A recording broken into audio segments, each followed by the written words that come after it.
परशुराम जी भगवान विष्णु के छठे अवतार माने जाते हैं। उनका जन्म महर्षि जमदग्नि और माता रेणुका के घर हुआ था। बचपन से ही परशुराम बहुत तेजस्वी और बलवान थे। वे शिवजी के परम भक्त थे और शिवजी ने ही उन्हें दिव्य फरसा और शस्त्र विद्या दी थी।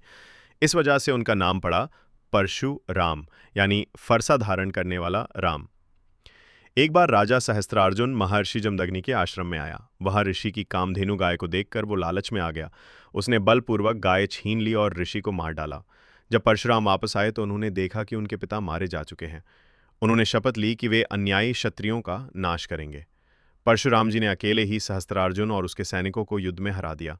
इसके बाद उन्होंने 21 बार पृथ्वी को अन्यायी क्षत्रियों से मुक्त किया। इसका मतलब ये नहीं कि उन्होंने सबको मारा। उन्होंने केवल उन राजाओं और योद्धाओं को खत्म किया जो निर्दोषों पर अत्याचार कर रहे थे। उन्होंने अपनी विजय के बाद सारी भूमि ऋषियों और ब्राह्मणों को दान कर दी। खुद के रहने के लिए कोई जगह नहीं बची। तब उन्होंने समुद्र से भूमि निकाली, जिसे आज कोंकण और केरल कहते हैं। रामायण में परशुराम जी श्रीराम से भी मिले थे। जब श्रीराम ने शिवधनुष तोड़ा तो परशुराम उनसे नाराज हुए, लेकिन उनकी दिव्यता देखकर शांत हो गए। महाभारत में भीष्म पितामह और कर्ण उनके शिष्य रहे। उन्होंने दोनों को युद्ध की कला सिखाई थी। परशुराम जी का जीवन बताता है कि शक्ति तभी तक अच्छी है जब उसका उपयोग धर्म की रक्षा के लिए हो।